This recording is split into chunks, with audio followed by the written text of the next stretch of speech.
Hi, this is Van Lem. Welcome back to my channel, or welcome if you're new. Today is gonna be a simple draw with me video of a cute, sexy girl. So if you're interested in that, you're at the right place. So I hope everybody's feeling alright. I'm super excited because it's Halloween today. I'm recording this voiceover on the 31st of October and I'm supposed to be posting it today as well. So it is a Halloween and I'm very excited. I will be walking the streets with my kids for the first time. It's gonna be super sweet and I will also be wearing a costume. I'm super excited. I feel silly speaking about wholesome kid stuff and I'm just coloring a nice rack of a lady right there at the same time, but you know, that's life. Well, that's my life at least. So yeah, I love drawing pretty girls like that. I used to draw them a lot and people also took commissions of them. I had a client who took a bunch of commissions from me for a good 2 years and it was always sexy ladies. I shall tell you this story one day. It's a sweet and sad story at the same time.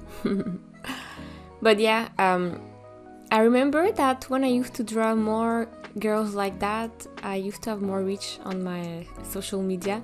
And now that I'm exploring more diverse subjects, not just that, the reach is lower. People really want the cute girls with the nice attributes more than anything else. And I know, but you gotta follow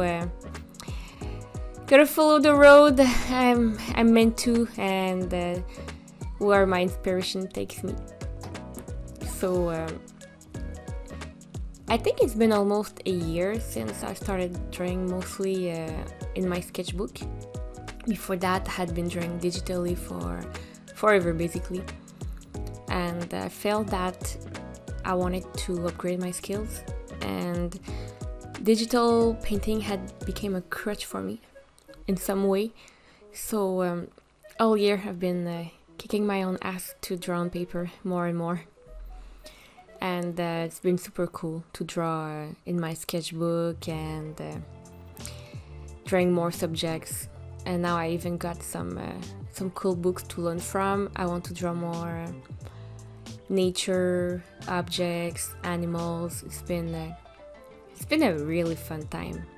I'm proud of myself of the progress I've been making, even if it's always taking longer than you think it should. But that's just how it is, huh? And yeah, so for once it's nice to go back to my previous default subject, the cute girls, which by the way I'm drawing with more alcohol markers. Most of them are from Ohuhu, and there's a random touch marker in there because somehow Ohuhu won't deliver one particular pen to Canada, so I'm forced to refill because I ran out of ink on one of my most used skin tone markers, and I would like to just buy one pen, but they won't just deliver it solo to Canada, so I would be forced to buy a whole pack again just for that one color, which I'm not gonna do. So I went to a local art store and I just tried a bunch of pen and saw which one was closer to the color I was missing. So that's why I have a random touch marker there. And it works. I mean, you gotta do what you gotta do. So yeah, I'm rambling a bit. I'm actually doing this voiceover during my lunch break at work. I work from home. So now I'm just doing this, trying to be optimal with my time. So yeah, back to my my basic drawings, my cute girls. She's very cute. I was pretty happy. She's sweet. So yeah, I drew way more on paper than usual this year. and it was a super fun experience, and I'm definitely continuing.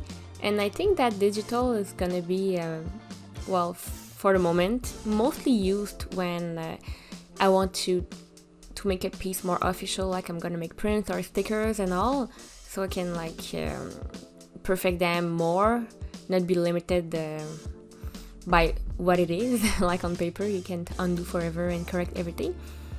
But there's something special about drawing on paper that I am really, really enjoying these days. So I don't know. I feel like my drawings these days have more soul on paper. I'm not sure. They're not as technically good, but I feel like I'm reliving the joy, the passion, the discovery I used to feel when I drew as a teenager.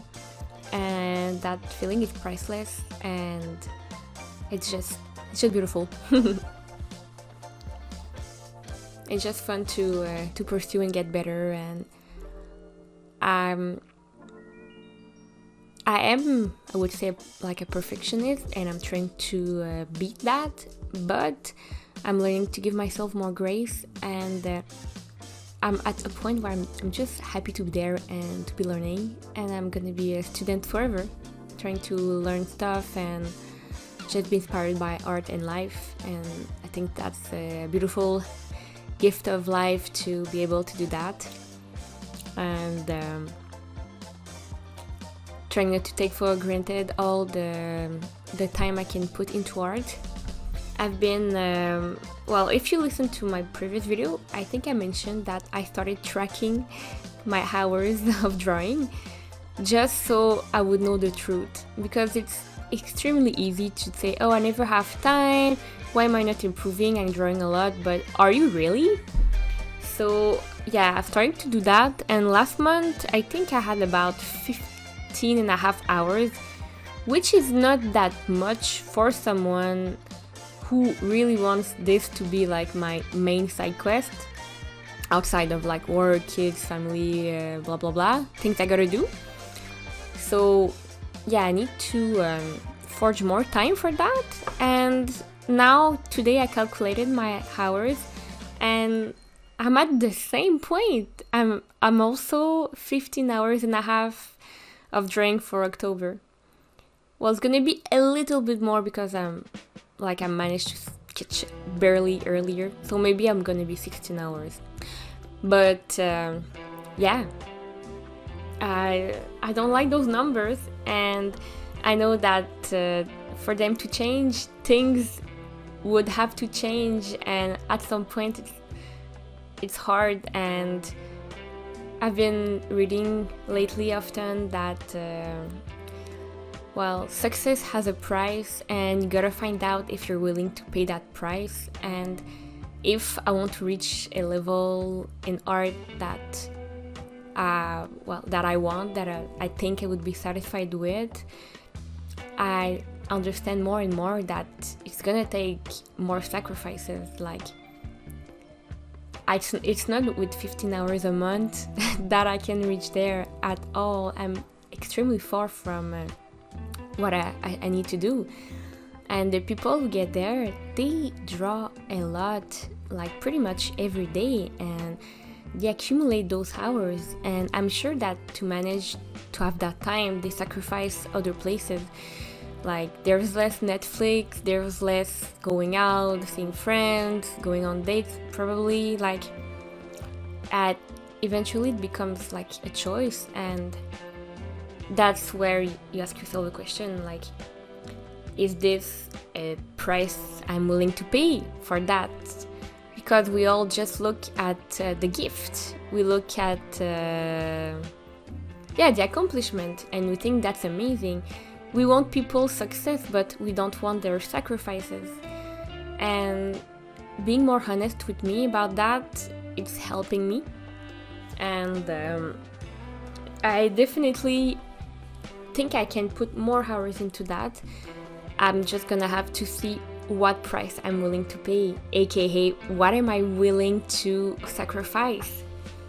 And that's kind of scary. I'm already sacrificing I would say, things for goals in general. Another thing I've been doing a lot this year is also like for my health, my fitness, and I work out a few days a week, and every day I walk at least 30 minutes. So to do those things, I have to do less of other things for sure. So this is already like, a sacrifice in some way. To me, it doesn't really feel that way because I'm doing it for myself and my health and to feel good, and I want to get super, super old. Hopefully, I hope.